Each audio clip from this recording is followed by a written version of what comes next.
Ang industriya ng mga pagkain dumaan sa proseso ay may malaking papel sa kultura ng bawat Pilipino sapagkat pinagsasama nito ang bilis ng paghahanda at ang pamilyar na lasa na hinahanap ng masa sa hapagkainan. Sa gitna ng naglalakihang mga pangalan sa merkado, ang isang partikular na tatak ng pulang hotdog ay nagtagumpay na maging permanenteng bahagi ng almusal, merienda at mga pagdiriwang tulad ng kaarawan ng mga bata.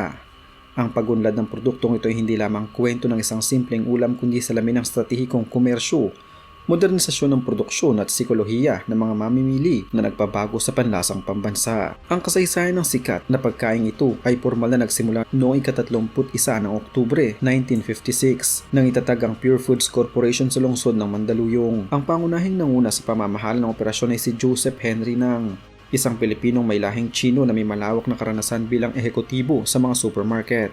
Sa simula, nakatuon ang pabrika sa paggawa ng hamon, bacon at mga karaniwang sausage.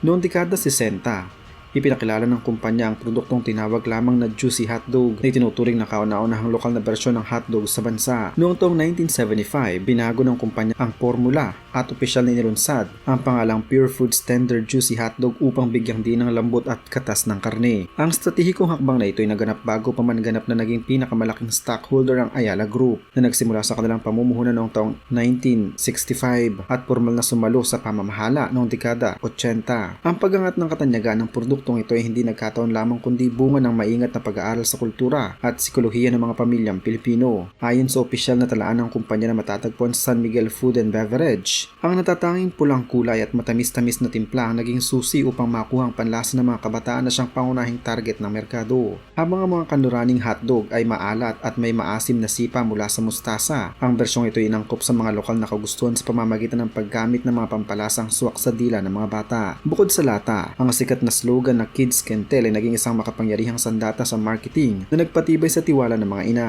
Ipinahiwatig ng kampanyang ito na ang mga bata ay may likas na kakayahang makilala ang tunay na kalidad at masarap na pagkain.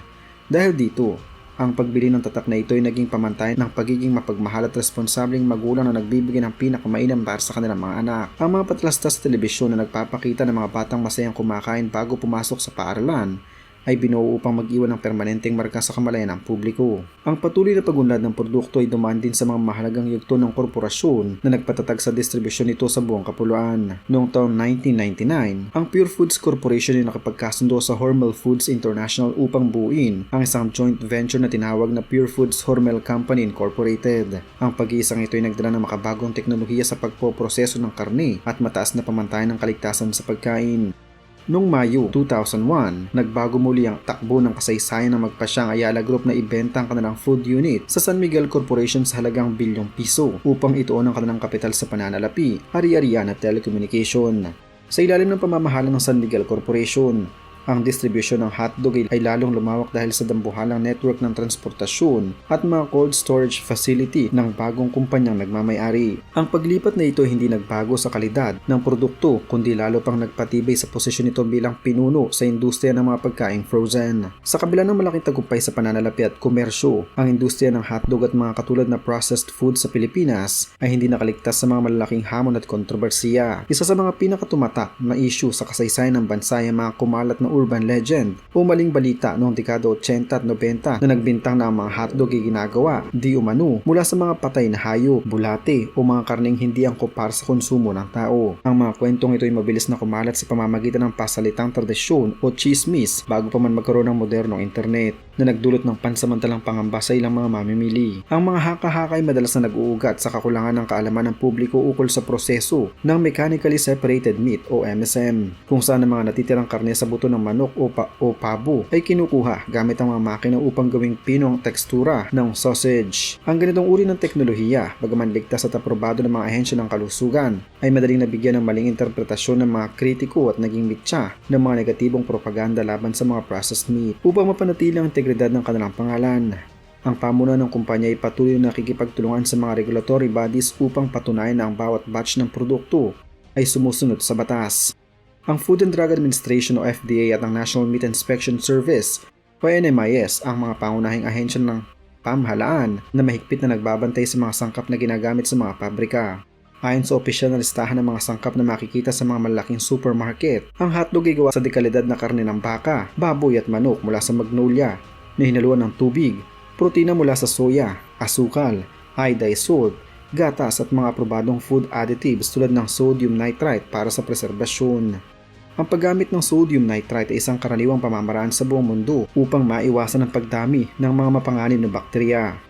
Sa pamamagitan ng pagiging bukas sa mga sangkap at pagpapakita ng sertifikasyon, unti-unting nabaon sa limot ang mga lumang haka-haka ng lipunan. Isang malaking pagsubok din ang kinaharap ng tatak noong taong 2019 nang sumiklab ang krisis ng African Swine Fever o ASF sa Pilipinas na nagdulot ng matinding takot at pagbili ng mga produktong may karneng baboy. Maraming mamimili ang nagatubiling bumili ng mga processed meat dahil sa takot na mahawa ng kanilang mga lokal na babuyan o kaya ay magkaroon ng epekto sa kalusugan. Sa isang opisyal na pahayag na inilabas ng San Miguel Foods na banalita ng ABS-CBN News, mabilis na tiniyak ng kumpanya sa publiko ng kanilang mga hotdog at Fiesta Ham ay ligtas at malayo sa virus ng ASF. Ipinaliwanag ng pamunuan na ang lahat ng kanilang karne ay sumasailalim sa mataas na antas ng temperatura habang niluluto sa pabrika na sapat upang patayin ng anumang mapanganib na organismo. Dagdag pa rito, ang mga supplier na sakahan ng kumpanya ay sumusunod sa pinakamataas na antas ng biosecurity. At ang mga imported na karne ay nagmumula lamang sa mga bansang deklaradong ligtas sa sakit na siyang nagpapanatili ng tiwala ng publiko sa gitna ng krisis. Ang pagpapatatag sa tatak ay hindi lamang nakadepende sa mga produkto sa grocery kundi pumasok din sa mundo ng palakasan upang mas lalong mapanatili at mapalapit sa masang Pilipino. Noong taong 1988, binili ng Pure Foods Corporation ang prangkisa ng Tanduay sa Philippine Basketball Association o PBA na nagbigay daan sa pagbuo ng kupo ng Pure Foods hotdogs. Ang hakbang na ito sa marketing ay napatunayang epektibo dahil ang basketball ang itinuturing na pinakapopular na sport sa bansa.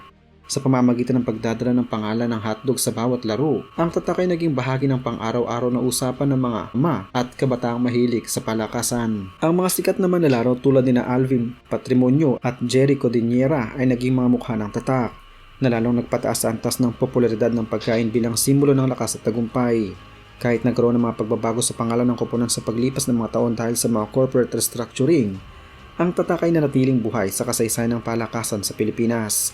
Sa kasalukuyang kalagayan ng merkado, ang produkto ay nananatiling dominanteng pinuno sa kategorya ng mga refrigerated processed meat sa bansa sa kabila ng pagpasok ng mga bagong lokal at dayuhang kakumpetensya. Ang kumpanya ay patuloy na nagtatala ng mataas na benta sa pamamagitan ng paggamit ng mga bagong kampanya sa digital marketing tulad ng mga patalastas sa Facebook at Instagram na nakatuon sa mga bagong henerasyon ng mga ina at kabataan. Upang maserbisyuhan ang iba't ibang antas ng pamumuhay, naglabas din ng tatak ng iba't ibang uri at laki tulad ng tender, juicy, classic, cheesy at jumbo.